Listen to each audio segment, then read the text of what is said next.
ఏమైంది సార్? ఏం లేదులే కానీ నువ్వేంటి ఇక్కడ? నన్ను ఫాలో అవడం నీ డ్యూటీయా? అదే కానీ ఇక్కడ మీరున్నారని మాత్రం రాలేదు సార్. మా నాన్నమ్మ చేతులు కాలితే ట్రీట్మెంట్ కోసం తీసుకొచ్చాను. వినపడుతున్న ఆర్పులు ఆవిడవే. మిస్టర్ వంశీ, డాక్టర్, ఆ పేషెంట్ తాలూకు వివరాలు తెలియట్లేదు. మీరు కేర్ ఆఫ్ అడ్రస్ ఇవ్వగలరా? నేనే కేర్ తీసుకుంటాను. పోలీస్ ఎంక్వైరీ ఉంటే నాకు కాల్ చేయొచ్చు. ఇది నా visiting card. Thank you. Yeah. Sir, మీ ప్రేమను మీ దయను పొందే అదృష్టవంతుని చూడాలనిపిస్తోంది. ఎక్కడున్నాడు సార్? ఐసీయూలో ఉన్నాడు. వెళ్ళు.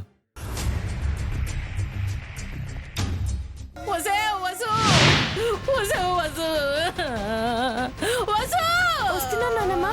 నానమ్మా, ఈ కట్లు చూడవే, పొట్లాగా ఎలా కట్టి చచ్చారు.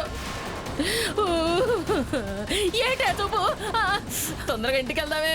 క్యాబ్ బుక్ చేయవే. ఈ హాస్పిటల్ మందుల వాసన భరించలేకపోతున్నాను. తొందరగా పద. నా అన్నానికి దిష్టి కొట్టినట్టుంది.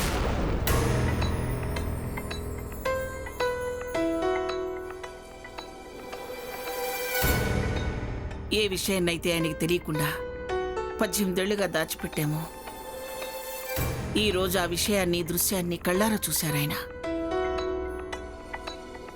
ఆ తర్వాత అదే ముళ్ళో వెళ్ళిపోయారాయన. ఎటు వెళ్ళారో ఏమో తెలీదు.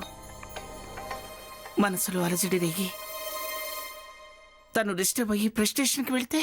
అలా అనకండి అత్తయ్య, తలుచుకుంటేనే భయం మొదలవుతుంది. కంగారు పడకండమ్మా. డిస్టర్బ్ అయిన అన్నయ్య తన ఫ్రెండ్స్ని కలిస్తే చాలు రిలాక్స్ అయిపోతారు. కొంచెం లేట్ అయినా సరే తిరిగి ఇంటికి వచ్చేస్తారు.